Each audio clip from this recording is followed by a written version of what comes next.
Dear friends, welcome to this session of YouTube Live with Talent Sprint. Really happy to welcome all of you to this program on fintech and blockchain that we're launching now. I'm delighted to have with me two very eminent people. We have to my right Sameer Singh Jaini, and we have Ritesh Modi, two leading experts in the field of fintech and blockchain who are joining us for this session. So thank you guys for coming, and I'm sure we'll have a great session over the next 1 hour, right? Absolutely. I'm sure the people on the other side who are watching this will be curious to know a lot about this program. So it's my intent to start this off with a bit of an introduction to the field of blockchain and fintech that I'm sure all of you would appreciate. Incidentally, my name is Shantanu Paul. I'm the founder and CEO of Talent Sprint. And I must tell you that the two of the most interesting things we have done this year is launching our AI machine learning program, which started 2 months ago, and the fintech and blockchain program, which we are now launching with the help of you guys. So just like that was a huge success, I fully expect this one to be a huge success as well, because if there's one thing I've learned in the last 2-3 years, I think you guys know that I sit on various financial services companies boards and bank boards, committees and subcommittees of various parts of technology and fintech and financial services. If there's one thing I've learned in the last, I would say 12 months, that wherever we have committee meetings, discussions, CTOs of banks, people like yourself, Sameer, because you are a former CTO yourself, it is always the same story. You know, everybody has a massive talent crunch. Everybody wants to upskill people they have. Everybody wants to hire people they don't have. Agreed. So clearly this appears to be a time when, you specialize in blockchain and fintech, and all of a sudden you have this enormous global potential that takes your career to a whole new level. So that's our belief, and that's the reason for this program, right? Let me therefore get a few slides out of the way, because all of you on the audience might appreciate a bit of a perspective on this program. Let me do that quickly, and I promise you we'll go to the Q&A very, very quickly after this. So the question that we're posing is, fintech and blockchain, is this a career opportunity or is it a threat? And I think we all believe that it's both, right? It's a huge opportunity and it's a huge threat as well for all of us. Not just for individuals, it's an opportunity and threat for companies, startups, business models. Things are being disrupted in a very big way thanks to these technologies, right? Well, the interesting feature of this program is that unlike our past programs, we normally partner with a very advanced academic institution like in AI machine learning, it's with IIIT Hyderabad. This one was a rare one where we had to go and find industry partners, because I can't think of a single academic institution in the world today which has even the expertise to teach blockchain and fintech, because everything's in the cutting edge right now, right? So everything is at a point where we are pre-explosion, and the amount of time required for an academic curriculum to be built has even not been given. So this is the chance to build something with industry. So you see the partners we have: Ripple, PayPal, which are two global leaders. Ripple, as you know, cryptocurrency and blockchain, they're the world leader. PayPal, the world's most famous, most highly valued, I would say digital payments company. Paytm needs no introduction. I'm sure all of us pay a lot of our bills on a daily basis through Paytm. ICICI Bank, one of the more advanced technologically savvy banks in the country. And finally, India Angel Network, whose interest in this program is actually not just to get talent, but to find new entrepreneurs. We believe that these fields will offer a lot of new entrepreneurship opportunities. And some of the people in this program that we expect to join, and we already have people enrolled who are in this category, who are entrepreneurs who have just started new companies or are thinking of starting new companies. So if this program can provide them both the skill sets and the access to capital through Angel Network, so that would be a phenomenal value add for people. So that was the reason for us to have this combination of partners. So if you really look at it, there's this old saying by Mark Andreessen that software is eating the world. I'm sure many of you have heard this. It's really a message about disruption. How almost every field, whether it is books, whether it's consumer electronics, whether it is groceries, whether it's transportation, whether it's communications, in the last 10-20 years, we have seen them significantly getting transformed. 200-year-old companies are being replaced by software companies in a matter of 1 decade, right? I think the same exact thing is happening with financial services right now. If you are working in an IT services company in the BFSI division, and you are servicing a bank in Europe or a bank in the US or in Australia, sitting out of India, whether it's Bangalore or Hyderabad or Mumbai or Gurgaon, the fact of the matter is that all of the customers that you're servicing today are themselves reinventing themselves with blockchain and fintech. So in a matter of 3-4 years, we fully expect that technology-driven financial services will drive the world. And that's an example of how all the other industries that have gone the software way, financial services become a software business, actually, the way things are evolving. Of course, Bill Gates is known for many things, and one of the things he said in 1994, which I think is quite extremely foresightful is that, he said that, this is 25 years ago, he said, we need banking, but it's not clear that we need banks. And I think we have seen that now. Can't think of the last time I went to a bank branch, right? So for me, a bank is an app, or at best an ATM. It's nothing more than that. The checkbook really is gone. Branch banking is gone for most of us. So therefore, you can already see the dematerialization or the softwareization of the bank has already happened. Yes, agreed. And that's really what is currently going on. And I think in the future, very near future, perhaps already happening, you can get a loan through an app, and we're already getting those. Fintech is being disrupted. I won't spend any more time on this anymore, but I think the whole sector of fintech has a big category on payments, digital payments, and UPI, Unified Payment Interface. India is the world leader now. People are coming to India to learn about digital payments. For example, WhatsApp and Google Pays. Never have you seen Silicon Valley companies saying an Indian API is what we should use to build our platform. Learning from us. Yeah, learning from us. So we have those examples. I'll keep going. Overall, the long story short, the fintech market globally is exploding, either in digital payments or digital lending or in some form of other kinds of aspects of it, which surely we'll discuss in our discussion going forward. So what is the real story here? The global fintech landscape appears to us, at least the analysis that we have done, there are 1,000+ fintech companies in the world today, which have attracted more than $100 billion of funding, created close to $1 trillion of market capitalization value, and this whole thing is doubling every 18 months. Which is an enormous story, which means that if you use the same numbers for the next 5 to 10 years, this is going to be one of the dominant industries in the world. India, like we said before, is in a great position because India is seen as a global leader in fintech.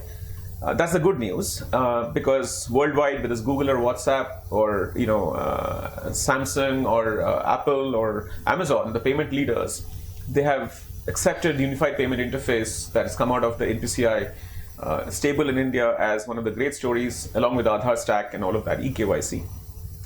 UPI transactions, I think post demonetization on November 8, 2016, we have seen a huge upsurge. You might remember the big ad by Paytm taken out the day after demonetization saying that thank you, Prime Minister, for making the company's payments digital. So those are the major, I think, policy thrusts, government thrusts that have made Indian fintech such a worldwide phenomenon. The good news is that we are a world leader. The bad news is that very few people are actually driving that phenomenon globally. The rest of us, I think, need to really catch up and become part of that global phenomenon. It's an expertise today limited to a small number of people. I agree. And the goal of our program is to expand that expertise, include many more people into it. A simple example of what we call this, there's a whole story of saying, we did B2B, we do B2C, but I think we are going to have B2 citizens. So if you look at the national electronic toll system that's coming up, we will have electronic toll in this country to the point where cash-based toll payments will just stop after the next 3, 4, 5 years. Agreed. That's a citizen-scale example of a fintech solution at work, right? And that's coming in India. It's called the ETC, Electronic Toll Collection System. Meanwhile, while fintech keeps advancing and keep eating into the banking and financial sectors, the other dark horse in the story is blockchain, and Ritesh is already smiling. So I think we have read more about blockchain in the last 6 months than we've read in the entire lives, right? And I think the only other big tidal wave of PR and marketing hype that we've seen around the world other than blockchain must be machine learning. I mean, you take these two things, I think the entire media of the world, from Forbes to Fortune to Times of India to Economic Times, everybody's telling the same story of either stories about machine learning taking over the world, or it's about blockchain taking over the world. Agreed. And I think the answer to both of them is yes and yes, right? It's not either or, it's yes and yes. Both are going to be really, really big. There are many uses of blockchain. I don't have time to go into it, but this picture is about that there is this huge, thing going on. It started with cryptocurrency, but now blockchain is about many, many other things like global money transfer. It's about whether SWIFT will survive, whether it will become completely blockchain driven and so forth. So there's a whole sort of things that are coming with this land records. There is no application in the world that uses data and records which does not need blockchain. I think that's one way to look at it, because wherever you have a database-based application that has what we call time series data, or we call it longitudinal data over time, or version control of data, I think blockchain is critical for that application to become much more advanced. The other good news, I think these are markets that are creating a really large number of high-quality jobs. I think the current data that I saw last couple of days is that blockchain is now the second most aspirational and second most explosive job category in the world in terms of job postings that you see. Blockchain jobs are growing at a, I think, enormous pace. It's grown 3 times in the last 12 months. It used to be, I think, some X, now it's 3X. And salary premiums are going along with it. So we're not just talking about great cutting edge technology, we are talking about great cutting edge technology leading to high quality jobs and careers going forward. So I will end my introductory pitch there, guys, because I think I've spoken enough. But what is really useful to know is that the reason these partners have all come together with TalentSprint to form this, I call it the Global Talent Alliance. Maybe that's a good term we should start using formally. We are going to build a global talent alliance with these companies because companies are global. They're both global leaders and India leaders combined. TalentSprint has a history of producing high quality talent for industry. And this alliance, I think we are starting off in India with 4 cities now. But I'm sure as we will talk, all of us are keen to see this become very, very global very quickly. So on that note, I'm going to now turn around and let you guys sort of get involved in this conversation. So let me start with you, Samir. I think your career is extremely interesting. I think, one of the few guys who has done equally well in the IT industry and the banking industry as a technologist and as a manager and leader of complex projects. I know you began your career at Infosys. Yeah, I worked there for a pretty long time. Yeah, so tell us about your Infosys journey and how that prepared you for a fintech career that you had subsequently. So I think I just walked back in my history. So for around 18-20 years back, I started working on the digital side or technology side. And I was a finance guy working in technology, and this was undefined role, right? So people would look at me saying that, what the hell are you doing? My mother would always ask me, what the hell are you doing? Thankfully, I think now they understand what I do, which is fin and tech were always together. Now, in terms of what I learned in Infosys is that the underpinning of all the process is very simple. We need to ensure that we give power to the customers to act, right? Which means that if customer can actually onboard himself, customer can actually offboard himself and process all his transactions. That's where the power is. Now, it can be about opening an account, it can be about making a payment, or it can be about credit underwriting, it can be about any of the processes, right? So what in that Infosys journey, I ended up setting up a direct bank almost thrice, 2 times in Europe and once in US, and ended up doing lot of work around API banking for Discover Bank in US. So the journey was like this. We realized that so much could be done without intervention of human beings on the front end side. And the moment you give power to the customer acts very differently, and maybe he comes faster and more to you and gives you more money. So I think I realized that fin and tech are inseparable. And just give you another context, while on Ola or Uber, we had to move a person from one place to another. It's an interesting place where in finance, you don't have to move anything. It's all about an accounting entry or an entry in some system. You are never delivered anything. At best, the only place we have to get some delivery done is when you move to a your bank branch for a locker usage, right? Other than that, you never need to walk into a branch for anything, right? So that's the understanding I got, saying that this is the right place to be in, and that's been journey for all my last 40 years. So that's fantastic. I think putting the customer-centric worldview is the goal, and I think you've done a very good job explaining it. I'll come back to on your subsequent fintech companies because Infosys, of course, sees an IT company, but you've done CTO of a bank after that. So we'll come back to that. But Ritesh, question for you. A long stint at Microsoft. I know you began your career at Accenture, but let's for a minute focus on one. I mean, you came to Microsoft, and I think you've been one of the most famous evangelists in Microsoft, written multiple books internationally on topic, and I believe your blockchain book will be the first book out of India written by an Indian professional for the world audience. Wow. So anyway, Microsoft, tell us your Microsoft journey and what did you learn there that is relevant today for this work? So thank you for asking me this question, because this will help bring out my experience and talk about it and my learnings, and how you can, or maybe people who are listening to us, can take away their learnings for them to go forward in their careers actually. So I joined Microsoft, I'll be very honest, I joined as a digital architect. And the first thing I did in Microsoft was an infra architect. So I became an architect at Microsoft Consulting Services. And I was helping all my global customers on the infrastructure platforms and the global platforms and the collaboration platforms and things like that. And from there, I moved into evangelism. I was doing evangelism for India as a region. So as part of that activity, I used to interact with a lot of startups, a lot of ISPs, small and medium sector. And I tell you, the kind of energy these companies bring and the kind of innovation they are propelling into the different kind of applications, they're trying to figure out how to make people's life easier, how to make the entire ecosystem easier using technology. And I figured out when I used to interact with these companies that every company is becoming a software company these days. Every company, no matter what you're talking of, which domain, whether it's a fintech, whether it's a manufacturing, whether it is insurance, whether it's banks for that matter, they all are becoming software company by themselves, because the kind of changes that's coming up in the ecosystem globally, you will be left behind if you don't have that IT presence for your company. So as part of this experience, I was working on some of the latest and the greatest emerging technology that was happening in and around the industry, which included things like DevOps, AI, ML, bots, and things like that, and obviously cloud. But one of the big disruptive force that I came across at that point of time was the blockchain.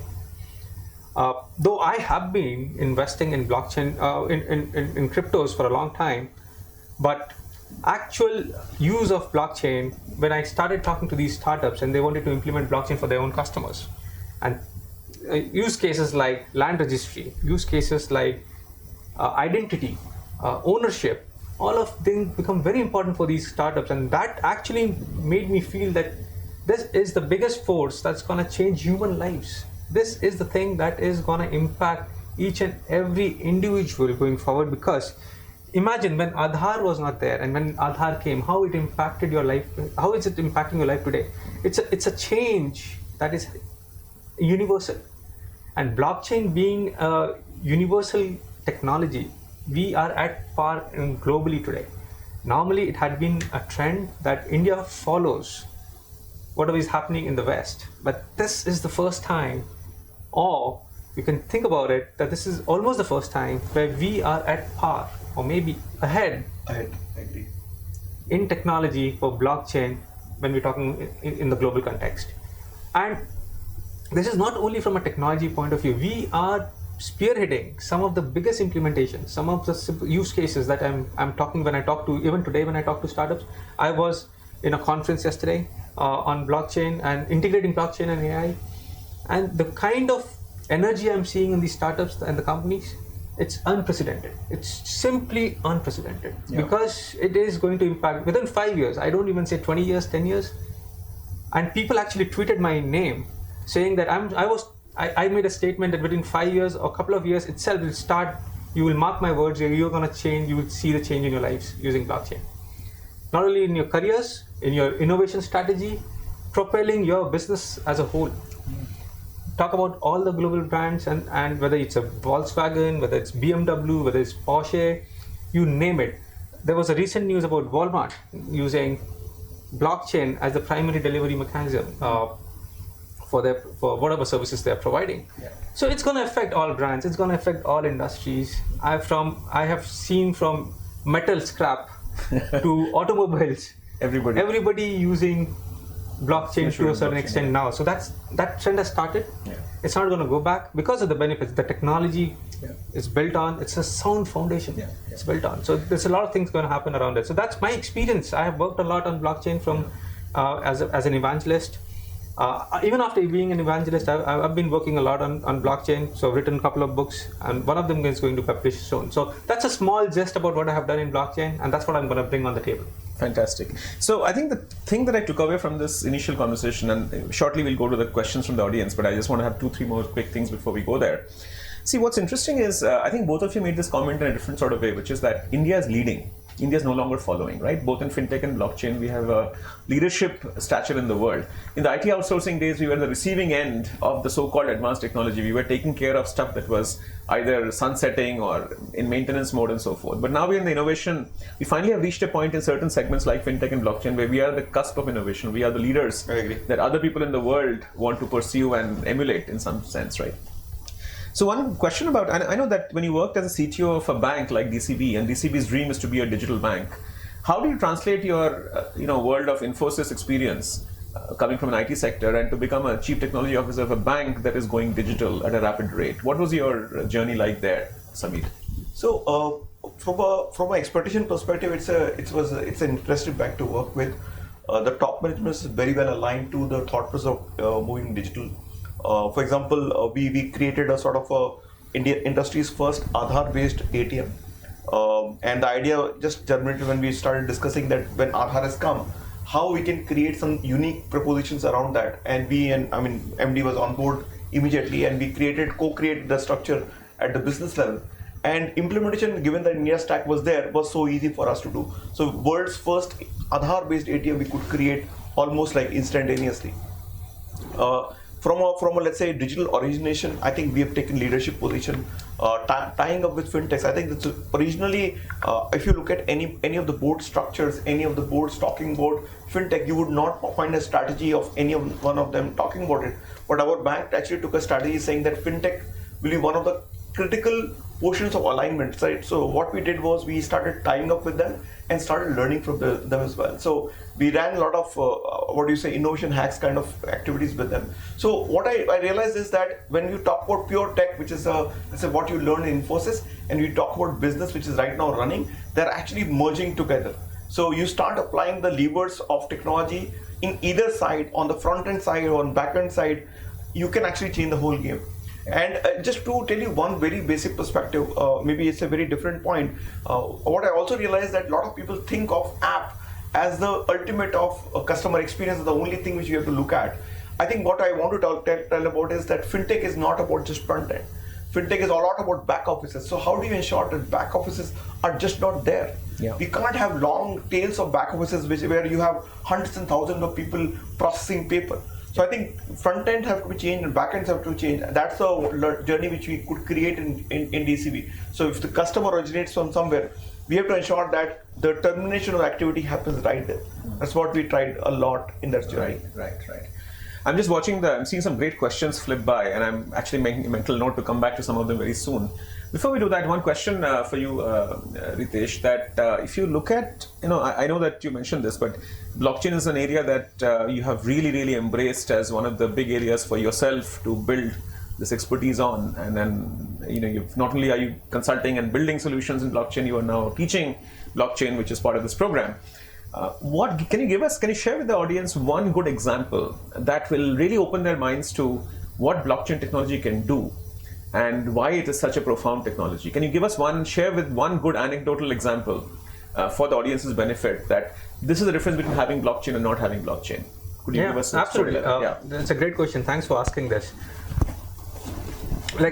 I know I can't hear the audiences, but obviously I just want to ask them to just think through if they have actually bought a CD in last 2 years, a music CD. Have any of you have bought a music CD in last 2 years? Yesterday, I was in an audience of more than 100 people asking the same question, and nobody raised their hand. Not a single person raised their hand. Now that talks about a lot for the music industry.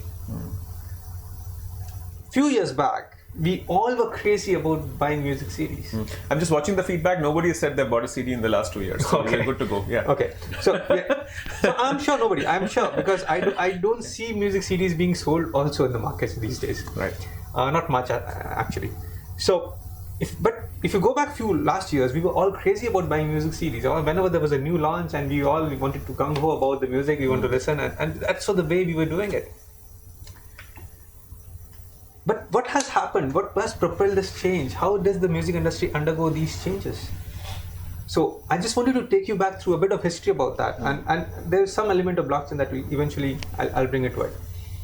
Is that in the 90s, the way music industry used to work was there was a composer, there was a distributor and a marketing company, and there were obviously listeners. And it was a job of a distribution and marketing company to collaborate between both the music listeners and the composer. And the music composer and the listeners were not directly in touch with each other. In fact, the only person who knew about them was the distributor. And this distribution company, though he was not the owner, they were not producing the music themselves. They were earning a majority portion from selling this music. Now, in the 90s, there was a big innovation and a big launch of a new company called Napster that happened. And when Napster launched, it launched a new technology called peer-to-peer networks. And peer-to-peer networks have a tendency, in no matter which industry you launch, it's disruptive in force. It can change the way business model works, it can change the way your business innovation happens, and propel it to a different direction altogether. It has that kind of offer, not at the organization level, I'm talking at the industry level globally. And that's what happened. When peer-to-peer network launched by Napster, the music lovers, fanatics, they started sharing music among themselves. Yeah. So a composer was free to compose without even getting into a contract with a distribution company and able to share his music and charge whatever he wanted to charge. So there was no bonding between a company. So intermediaries were being eliminated. Exactly. So you don't need these agencies in between. Now tell me an industry where you don't have intermediaries and agencies. There's no such Almost every industry has it. So if you can launch this peer-to-peer network in any industry, it has this potential of getting disrupted automatically. So in the future, we could buy our cars online from the manufacturer. That Why would be not? an example. Yeah, Why exactly. not? Absolutely. And so, but there were a few challenges at that point of time. When you think about peer-to-peer network, you don't inherently trust everybody that's there on the network. So what blockchain did, it integrated, it brought in the level of trust and integrity within the peer-to-peer networks. And when you have such a network with integrity and trust built with the participants among them, you are in blockchain world. Yeah. And as I said, you can disrupt industries, and if you can bring trust, there's nothing like it. Yeah. So what actually happened, there's an atomic transaction that happens. Now you gave an example. I gave an example of music industry. I want to elaborate a bit more on that. I want to buy a car from you. You mentioned about the car. How would I typically buy today a car? I would either pay you and you will deliver the car after 10 days. What is the guarantee that you are going to get me the car after 10 days? There is no guarantee, even though if there is a contract. Now, the other solution that can come is there could be an intermediary who can sit in between as an escrow, and I can pay my money to the escrow and you can bring your car to the escrow. But what is the guarantee that this person will exist? After He will 10 not days. run away. He will not run away, right? Why are you looking at me? No, not you. Somebody like you. Yeah. So you need a level of trust Yeah. between all the participants, I agree. and there has to be a level of not only trust, it has to be an atomic transaction. Yeah. What I mean by atomic transaction, give by one hand, take by another hand, which is not happening. And blockchain has that power to bring that on the Got table by using something called smart contracts. Yeah. So that's what smart contracts That's are. what smart contracts is Okay, all about. so that that I helps. codify the language of contracts in a way that we can do atomic transaction. You give me the money and you get that asset. So either the whole thing happens or automatically. nothing happens. It's a complete Absolutely. what we call acid transaction in databases. Exactly. So there is no possibility that if you are paying a consideration that you're transferring a virtual asset, a digital asset, you're not getting back your Got it. results. Okay. So I'm going to ask a similar question to you, Samir. I think the last 2 years, in particular in India, it's been an enormously productive and very exciting years for the whole fintech industry. I think India has taken the world by storm by all its innovations. So which of these innovations are you most excited about? I mean, if you had to give one fintech example that you feel like, India's produced something for the global market, this is like a shining example of how fintech will work in the future. It doesn't really have to be an Indian example either, but I just want your thoughts on what is exciting you about this space. I think if you look at the current scenario, the amount of work which is happening around the lending area is phenomenal. Lending. In lending side, so I think I would put it that on payment side, a lot of business has already happened, and then government has helped through UPI, and then frameworks are created. Yeah. I think that's one side which is largely solved, given that Indian government also acts almost like a startup, right? So Yeah. they have provided a lot of railroads to the country. I'm be sure it they're very Aadhaar- excited to hear this comment from you. Yeah, very nice. So Yeah. be it Aadhaar or be it, so I don't know if people know, all our data is right now in digital lockers, and that actually is available on a consent architecture which can be used for any process. So the government actually has almost removed the middleman in between. But anyway, we're coming back to the digital lending. Today, if I were to look at lending by a bank or lending by a fintech, I've seen people doing lending almost on an instantaneous basis.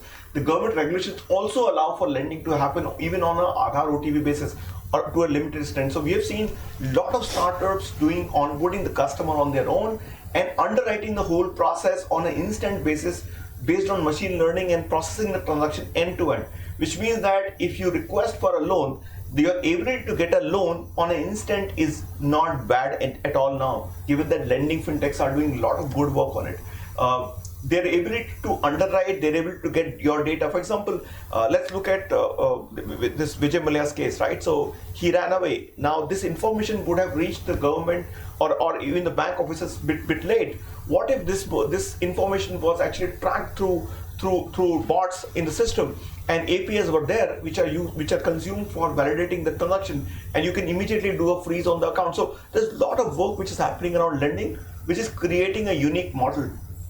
Just an extension of that is P2P lending, where we are seeing, as Ritesh was talking about, a framework where we are saying that peer-to-peer business will happen.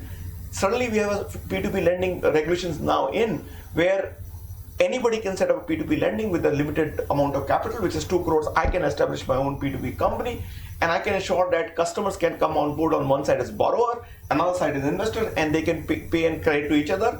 And in this process, the banks are not there, and therefore look at the borrowers, they will get a amount at a lower rate. And as a depositor, today we are all used to 3.5% of deposits in a savings account, or maybe I used to maybe something like a 6 or 8% in a deposit account, FD account. You're suddenly used to now 16% because you are also taking a bit of credit risk, which is any which way exists in the banking environment, irrespective of which bank you are. We know about some of the cases which are running in the market. I'll not speak about them. But yeah, that's where it is. So lending is the key business in this year. I guess in next 1 or 2 years, we should say InsurTech and investment also picking up. Fabulous. So I will now turn to, I think we've got some great stuff, and I have, as usual, I've got another dozen questions, but I will hold my questions now. Sure. So I've been watching the questions flowing in. So one interesting question that I thought I should just mention is that came from, I'm trying to figure out who asked the question. So there is actually this whole concern from non-technical professionals, right? Saying that we are not coders. We haven't come up through our careers as programmers, but maybe people have come as business analysts or come up as project managers through the management rank at some point. They've switched over or worked in quality or other parts, or maybe even other shared services. How can this program, according to the question that I saw, how can this program help people who are non-coders get the maximum benefit in terms of learning, and also set them on a path to have a career in blockchain and fintech? What are your answers to that? So bear with me. I'll be a bit long over here, but there are 2 aspects of it, and we need to understand both the aspects. One, you walk into any IT company. It's not only the programmers which make things work.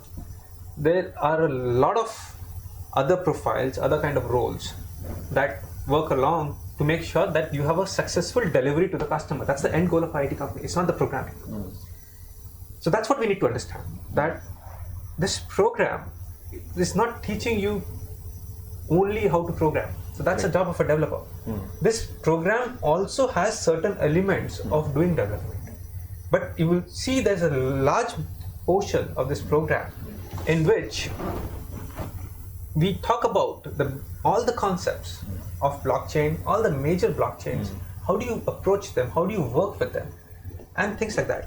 There are the foundational concepts without which neither a programmer can work, neither a project manager can work, neither an architect can work, neither a business analyst can work. You need all of these roles, no matter which technology it is. So even they relate to blockchain as well. So and they all need to understand the foundations, because this is a disruptive technology, emerging technology. Nobody's even aware of it. So unless you understand this, you cannot move ahead with any of the directions you want to move. Somebody might want to move to programming, somebody might want to move to project management, somebody might want to move to program management, or do some like a business analyst. So there are different aspects they can relate to blockchain. That's one. And you chalk out your path, where you want to go, whether you want to be a programmer. And this program has elements for everyone. So it's a foundational course. That's what we're calling it. It's a foundations of blockchain and fintech. And so it brings the foundation to you. Right. Second, if you think from a blockchain point of view, there are two major events or two major directions in the industry today or across the globe, basically. One is definitely how to implement it for your use case. I want to implement for manufacturing. I want to implement for my automobiles. I want to implement for governments, banks, things like that. You need to bring that domain expertise and see how well you can adopt blockchain into your organization, into your industry, into your domain, and things like that. You need not be a programmer. It's always good to have, it's nice to have a programming knowledge to make the maximum out of it. But you need not be a programmer to get a good enough information so that you can move ahead and chop out your career going ahead. That's one aspect. There's a lot of things happening from an ICO point of view. That's a very emerging thing. Last year, in 2017, $4 billion were raised from ICOs. So new coin offerings, yeah. Correct. Yeah, and there were 235 initial coin offerings last year, just 1 year. So will this program teach people how an ICO actually happens? Absolutely. So this will take our people, our audience, our candidates through this journey of what an ICO is, what's a white paper, how should you approach, why should you go for ICO? For the benefit of the audience, ICO stands for initial coin offering. It's like an IPO of a equivalent of a cryptocurrency, right? Absolutely. Okay. It might be cryptocurrency, it might not be. Okay. But eventually, the whole idea is that you can raise money based on your idea. You can raise money based on what you have to offer to your people and to your customers, to your partners and things like that.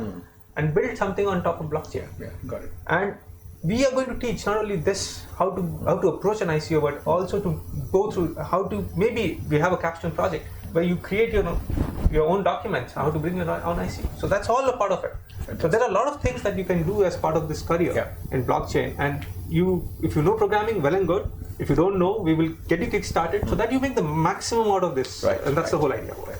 Actually, so Sameer, I think you have always had this view that there are two ways to navigate any of these programs. One is that you go down the coding path, but you can also go down the case study path. Can you talk about the case study path that you plan to follow? So if people joining this program, some of them might be hardcore technical people who want to pursue the programming path, but those who want to pursue the case study path, how will they go through this program?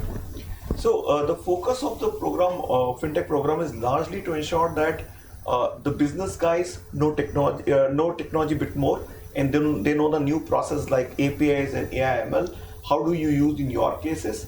So our focus is largely on creating use cases, at least on paper, to structure the whole process rather than actually coding. So the focus of fintech side is to teach you the banking side of the business, how the entire process can be automated, differentiated in the market.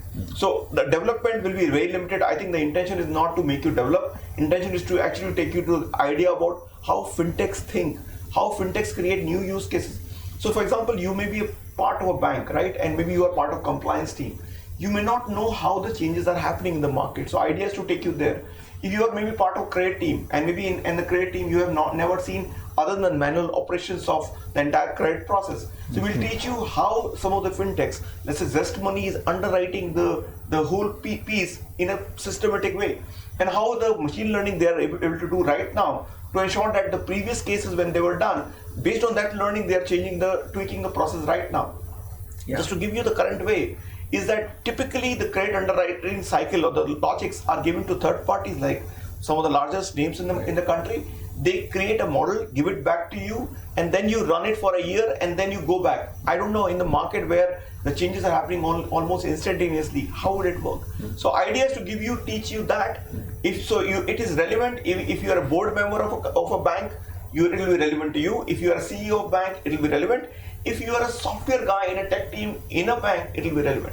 All stacks will be relevant because this is the change which is happening. Yeah, I think the point that you guys are making is that we are no longer in a world where ultra specialization of a narrow part of the whole process is enough. You need to know enough about the entire big picture. Yes. You still have to specialize in certain areas. You have to have expertise in a certain area, but just because an expert in a certain area doesn't give you the license to not know about the full stack. Absolutely. Absolutely. And maybe just to link it to that, is that even if you become expert in an area now, let's say we do this masterclass or this session, foundations, and you become an expert, I would really urge people to realize that the situation changes every 6 months, every 3 months. Yeah. When I have been on this journey for now many years, And every time I meet a new guy, I met a guy called Bosky from Bonfleet day before yesterday. He taught me a completely new way of underwriting. I didn't know this. So I think what I'm trying to tell you is that the changes are so many that if you don't take the change now and you start going through the journey, you will not be able to reach anywhere. Yeah. So this is an evolvement process. So the landscape keeps on changing. So people have to understand this, that, and we all are going through this, that what we learn today might become, we need to keep on evolving on top of it. We need to keep on learning. So we cannot stop after this 4 month of program saying that I know blockchain, I know fintech. It cannot stop there. Incidentally, just since you're going on this topic, there are questions that are coming around, how will I continue to learn after this program? So learning to learn may be one thing that hopefully you guys will be able to teach people. Absolutely. That how to learn more about blockchain, how to learn more about fintech, well beyond this, because by the time you finish the program, there'll be innovation around the corner that has not yet happened. Right. It might happen 2 months after you finish. So this course can't even possibly offer something that is not yet available, but it will be available soon. Right. So the ability to learn these technologies on your own, master them on your own, pick up new things on your own, is that a skill set people can expect to learn? Absolutely, they should. They will actually get that as part of this entire curriculum. The whole idea is that the whole idea of this program is to make the foundations and to show you a gate. Yeah. Put you on a path. Put you on the right path, so that you can walk that. Because you have been equipped now with all the necessary concepts, knowledge, experience. That's why it's called the Foundations capstone, program, I guess. Foundation, that you can walk that path and chalk out your own career. And you will keep on, and the way industry is moving, we will obviously provide you the resources that you need to keep in your view, in your mind, so that you keep on going back to those and get more relevant information that impacts you. Right. I just want to bring that just learning blockchain, just learning fintech is not the end word. You need to integrate with so many other things. So you might be doing automobiles. So you also need the information about knowledge about automobiles to make an impact, or using blockchain or fintech within the automobile world. So it's an amalgamation of a lot of things that comes together. But in fact, if you don't know about it, you will never get into it. So this is the beginning where you can get proper information about all the important concepts in an abridged fashion, step by step, so that you can make judicious decisions going forward. So there are a lot of questions coming around, careers, right? I mean, and I'll give you some of the questions now because I think it'll be good to handle them. One question is around saying that, if I want to become an entrepreneur, how will this program help me? So one aspect of it, of course, I think, we are building linkages. For example, India Angel Network has already said that anybody who goes through the program and completes it successfully, if they are trying to build a company, if they want to create a company which they want to raise capital for, they will be here to mentor them. They'll be here. India Angel Network will mentor them, provide them chances to pitch to investors and raise money. Yeah.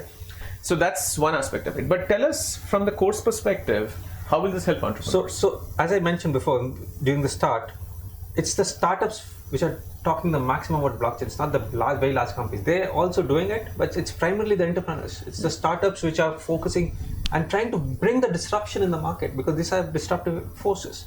And so in this program, when you learn about these technology, when you learn about cryptos, when you learn about ICOs, when you learn about smart contracts and creating your own use cases, it will fuel your mind with the knowledge, the domain knowledge that you have, and how to bring that onto the table. So when we have a capstone project, you're open to bring whatever project you do. So whatever you're working on your startup idea, you can build that project through this. You can bring that project, you can implement, we'll help you implement. And you will mentor that, We'll mentor that, we'll help you implement, and we'll provide the direction. And then on top of it, you mentioned India Angel Network is there to also provide their mentorship and also see if feasible, take it to the next level. But the entire ecosystem is there as part of this program, and everybody who is coming in will benefit out of it. So I think Ritesh talked about the entrepreneurial side, the startup side. From big companies, so one interesting thing you notice about the partners, they're all very large global companies now, right? I mean, they were startups maybe a couple of years ago, 10 years ago, 15 years ago, but they've all become very big, right? It's Ripple or PayPal or Paytm, ICICI Bank, obviously, right? In the world of financial services, there seems to be, all the large players seems to be extremely wide awake on the need for fintech talent. So why is it that, I mean, he talked about startups, but why are these big institutions suddenly looking for fintech talent? Are they trying to change themselves? Or is it that if they don't change, they're going to have real survival issues? Is the future of banking, just like, Amazon destroyed the book physical business, is fintech going to destroy the banks? Is that how you see it? Is that the fear? So I think fear is all real, right? So It's a mild statement, okay? Fear is real. anything which is faster, cheaper, Better customer experience. better customer experience, and also different. Okay. Anyway, sells, right? So I don't think you would like to use. How many of us have written a letter recently? No, not for 20 years. Maybe 2 years of CD, but not 20 years of letters. Yeah. Yeah. So a lot of guys will say, okay, the jobs will go away, can't go away, so we need to support postal offices and all. But we use WhatsApp all the time. So and WhatsApp is not equivalent of postcard or letter, right? No. It's a real reaction on an immediate basis, right? So when the changes of terrain are so real, we know that this industry has completely changed, which is the postal industry has completely changed. The change is going to be any which way going to happen on the banking side now. Look at the towers in BKC, right? Or any of the towers which exist. So I mean, if you look at Hyderabad or in Bangalore, you will see back offices which are huge, which are running manual operations of somebody on site, right? So all of these operations which are back office where somebody does some typing based on some screens, some of them will just go away, wither away, right?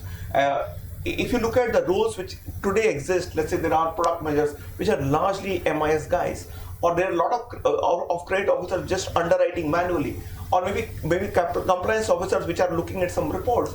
All of them are actually doing some work which will go away, really. So the banks are realizing right now they're realizing that they may not need that many firepower.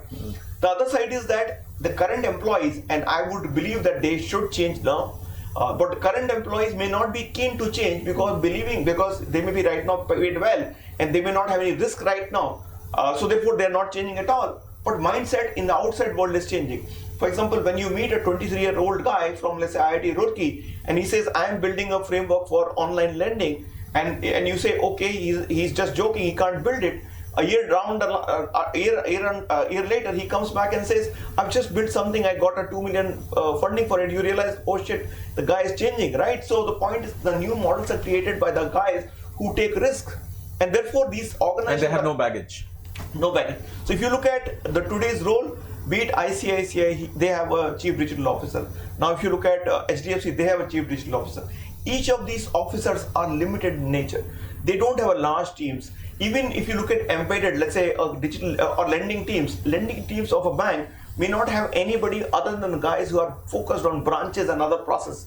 So each of them are needing people who can think differently, challenge the leaders, go back to a board and say, this is the new thing which we will do. Yeah. Otherwise we'll be extinct. No, absolutely. So I can speak for myself on this because, my experience, I know at least 12 CTOs of banks in this country that I personally am friends with.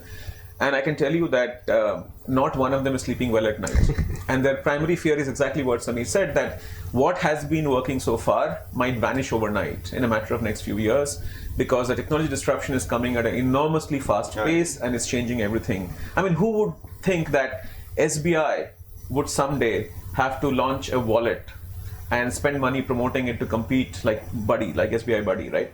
Yeah. Who would think that Google would come to a day that using Tez, they would have to consumer cashback? I mean, has anybody ever got money out of Google? I think Google Tez is the first example, right? Correct. The first time a consumer has got money from Google is Google Tez. So it goes to show that even the biggest players in the world, no matter how secure they are, no matter how successful they are, they're all feeling great degree of threat perception on fintech, which means that the people that will join this program, and that's why the partnerships are important, I want to assure and tell you, all of you, that people who are joining this program, on completion of the program, will be made available to Ripple, PayPal, Paytm, and ICICI Bank. And one of the main things they have told me is that we want to talk to the people who graduate from this program because we need talent very desperately, right? Now, that is one, I think, of the values of the program. Apart from the learning from guys like you with tremendous practitioner advantage and, of course, academic bent of mind, so the course will be great. But at the same time, at the end of the program, there is this whole other linkage to industry that, and people have asked about the question about opportunities. The opportunities are right there. And incidentally, the two more large fintech companies that we've not even mentioned yet that will probably come on board in the next few weeks because the association with this program is now increasing. Okay, I want to answer another question that has been asked. In fact, it's been asked in two different ways by two different people. One question is, who will give us a certificate? Second question is that, should we join a course for certificate because we really want to learn, and certificate is secondary? Right? Absolutely. So what is your view on this? Because, do you think certificates matter in this space? Or is it not even worthwhile? It's only the skill that will matter, and companies know how to separate certification from skill. So if you were to advise people that, hey, should I go after a certificate or should I go after learning the right thing from the right people, what's the trade-off? So I'll take that. What will employers value, in other words? Yeah. So certification is just a vouch by somebody saying that you have undergone this training. It's just a vouch, nothing else. I tell you, if you have done one blockchain project, if you understand blockchain today, for example, you are a hot properties anywhere In the world. in the world. I keep on getting calls from New Zealand, Austria, you name it, that can I be associated with them? Just because of the work I have done in the past on blockchain. So I don't need a certificate to prove myself that I know blockchain. My work speaks about it, my knowledge speaks about it. So certification should be something which is secondary. Primary is to learn about what blockchain is, what fintech is, apply those knowledge, create something meaningful out of it, and showcase that to the world. You don't need a certificate for that. In fact, anybody can do that. But having a certificate on top of it will add value to it. So I would say that the first preference of the outlook should be to learn the subject inside out. So that you are confident enough to stand in front of your management, confident enough to stand in front of your investors, confident enough to stand with yourself that you can do it. Gain that confidence within yourself, so that you go ahead and disrupt some industry or something like that. So that's what is important for me. What's your view, Samir? This space, certificates or skills or what? So I think I'll first talk about skills, and I have a bit of a background in teaching as well on fintech. So anybody who has been mentored by me in the fintech area till date, what they've come back is saying that their direction of work has changed. Some of them have started their own businesses as well, and come back that they, or maybe some of them were not doing too well as a fintech founder, have changed their direction and created new values out there. So I think what has happened is this kind of intervention itself opens them to a new area of working, and that's a learning side of it. So one is that side. The second is very interesting is that though we are a startup, right? So this itself is a startup equivalent. So I don't think a startup equivalent will need a certificate from a major institute. Startup institutes, startup kind of certificates will come from a startup like us, because that's more valued. So people still ask me, can you give me certificate? Because we are looking at certificate from that kind of institute, not from typical old world institutes where people are bookish. They're still teaching about equity and investment banking, where the world has moved dramatically. So I think there's a mix of what I believe is truth, right? So interesting point. So you're saying that academic professors versus a practitioner view is what today the practitioner view is basically what's becoming much more useful for employers and even for startups, because end of the day, academia moves at a certain pace. Because you guys are not academic professors, so you can say this, and you're proud of it, I guess. I'll give you one example. So I was actually reading in one of the colleges about the same course. So one of the questions was asked is, where is the book? I said, this is what I've written. So who will check?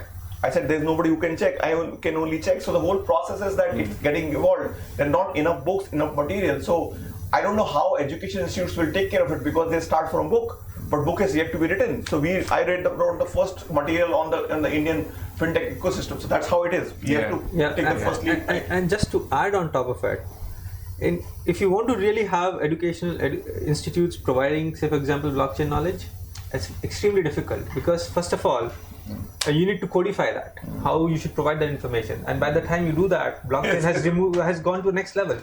And you will always be on a catch-up mode. So it's very difficult for an education institute to bring blockchain to knowledge to the people. And for example, right now I'm writing a book on blockchain. I'm writing a couple of books. My publisher is behind me for last couple of months, asking me if I can figure out a reviewer and give it to him, because he's not able to figure out. There were a couple of reviewers. So you have to review your own book. Exactly. So there are a couple of reviewers who actually started, and they said, we can't do this because it's getting too deep. So we have a really lack of talent, lack of people who knows the subject, and there's no proper venue to go and learn them.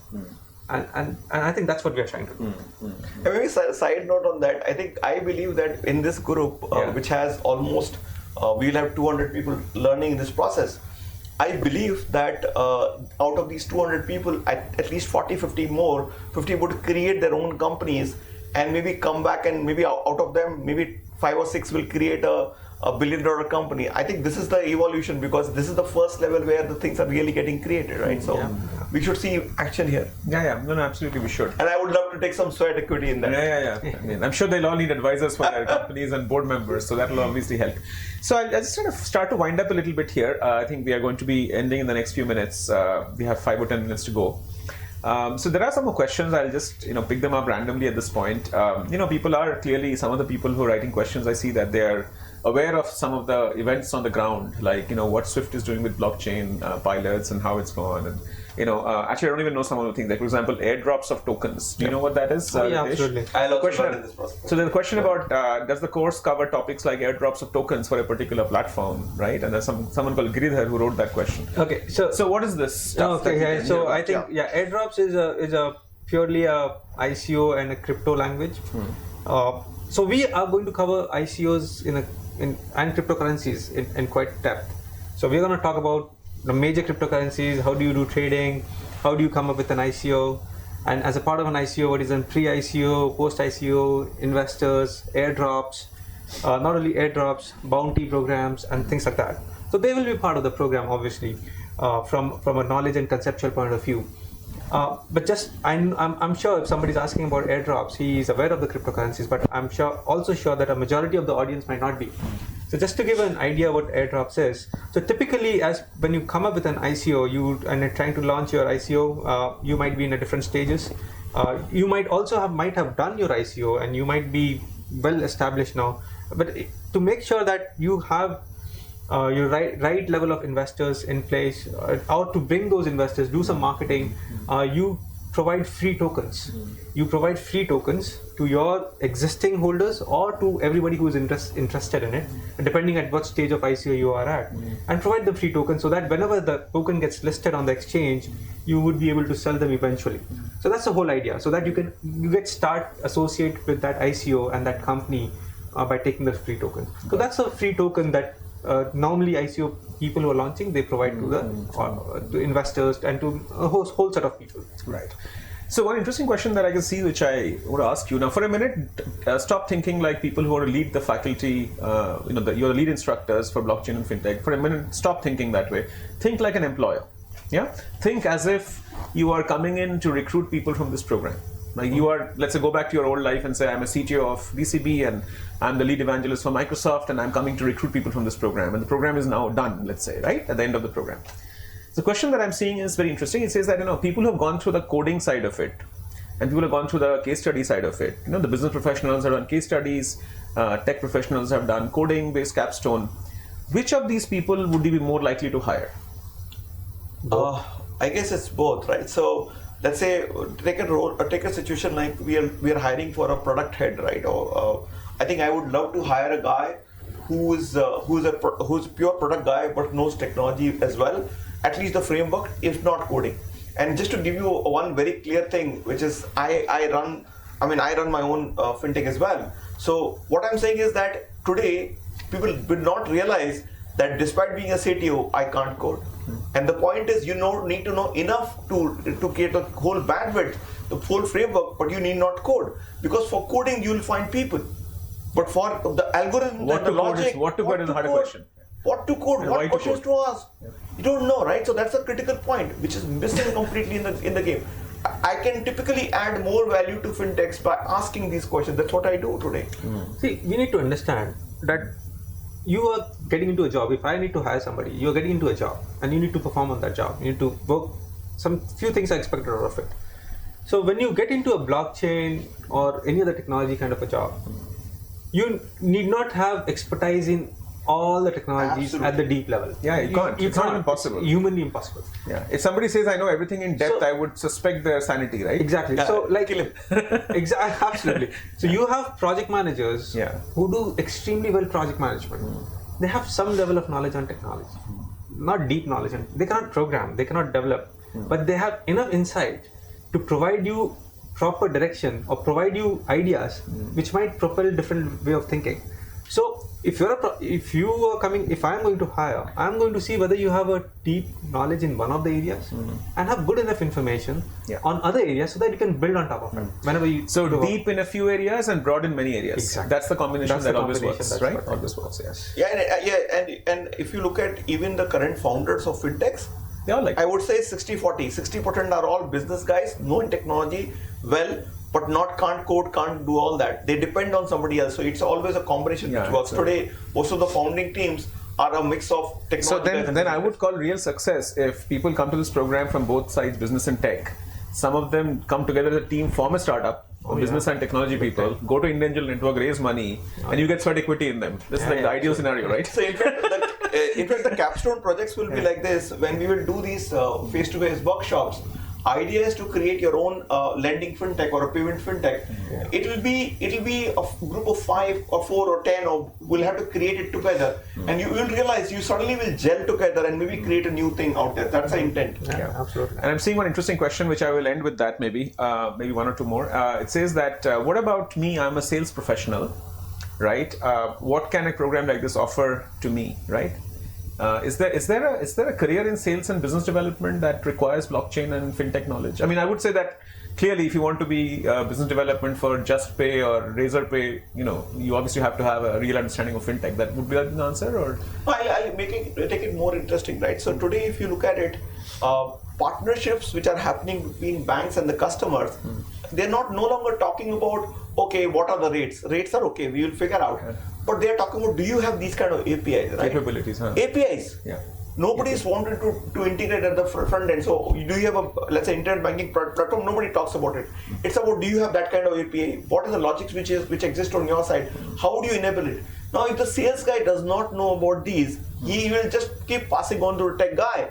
And you know what? The tech guy will pick up the business angle and start running faster than you. So if you're in sales of a bank, you better run, because if you look at cash management, trade finance, any of the processes are all getting into tech world, right? So this end-to-end origination, end-to-end is tech-based, right? So be aware of it. That world is changing. You have to be up ahead of it. Yeah. So business development, sales, I tell you, it's equally important to understand blockchain and fintech. Not only fintech, but technology. Not as a whole technology to the depth level, but understand on a conceptual level what technology is bringing about the changes in their product and services to the customers.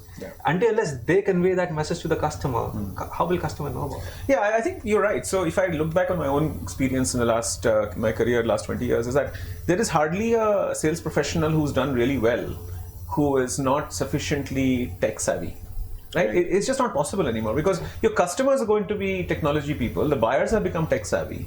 So as a seller, if you're not tech savvy, I don't think you have stand a chance of. We need to understand that everything today in the economy and domains and industries is driven through technology. Yeah. It's a technology driven thing. Yeah. Until the time we associate and don't say go deep, associate ourselves with technology, it will become challenging as we move forward in our careers. That's right. So it's better to take that plunge now than later. Yeah. If you look at the current banking world, or everybody is putting ads around digital and technology, right?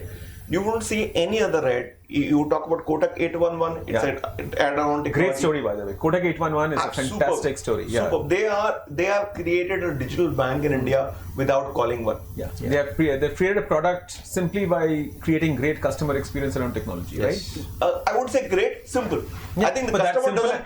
I would argue that great is simple. There is no such thing as a great and complex. Absolutely. The WhatsApp is a great example of simplicity is great. Yeah. Simplicity is great. Yeah. There was an interesting question that went by, Ritesh, I don't know if you noticed. It said that how could have we avoided Punjab National Bank fiasco using blockchain? And I think we should tell them that Ritesh and I have written an article in VC Circle, which came out last week, which you can go and look up as to how we could have avoided the PNB fiasco if you're using AI and blockchain. It's completely possible to eliminate such things. And I think in some sense, what we're realizing more and more as professionals is that human greed cannot be solved, right? There will always be 2 people in 2,000 people or 20 people in 2 lakh people who will be greedy, and they will break rules. Yes.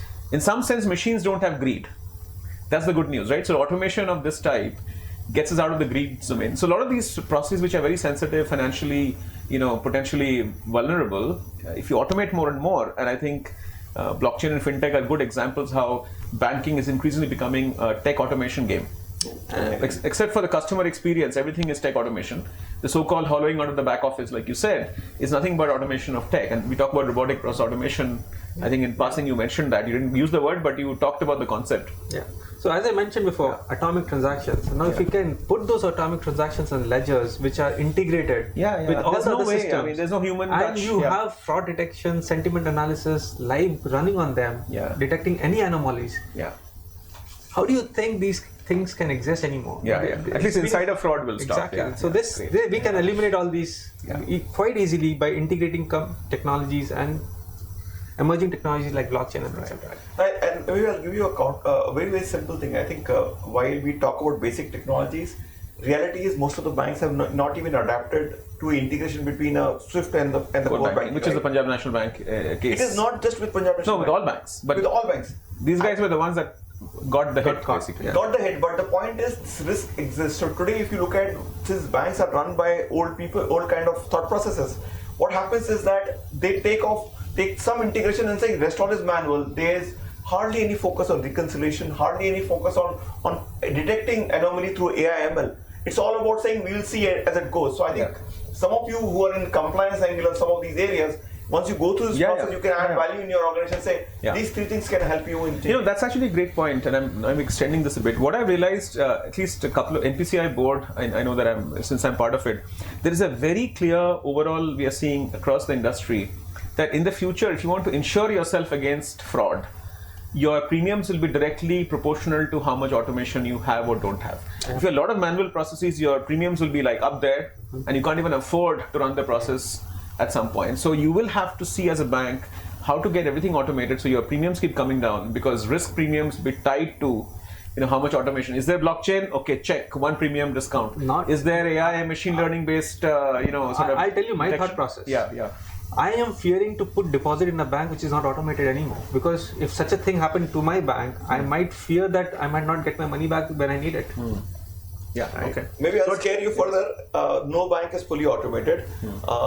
All banks have phenomenal number of systems which are not talking to each other all the time, and the risks exist today. So if some of you who come on board and start doing this fast in your organization, you can solve a lot of their problems by first understanding the problem. Most of the people will say there's no problem because they don't understand the problem. Okay, that's the easiest ignorance can be ignorance bliss, right? If you ask the same question to bankers today, maybe 2 months back, do you have a risk of this kind of thing? They'll say no, everything is working fine. I think as you understand more and more of it, you realize that so much of value which exists. And where there's a problem, there's an opportunity, and that's really what. But think about it, right? BKC has those towers. Those towers must be managing manual operations. Yeah, very good. So we'll end on that note. I think we had a good discussion. I hope you guys enjoyed it. I hope you on the air watching this from outside in also enjoyed it. So thank you for joining us. We hope to do more of these sessions as we go forward, and we hope to see many of you joining this program as we go forward. So thank you very much. I think very insightful. I learned a lot of new things. So thanks to you guys, Samir and thanks Hitesh, to you as well. Thanks to all the audiences who were listening to us. I look forward to meet and greet you. A lot of good questions. Thank you very much. Thank you very much, guys. We'll sign off here. Thank you very much. Thank you.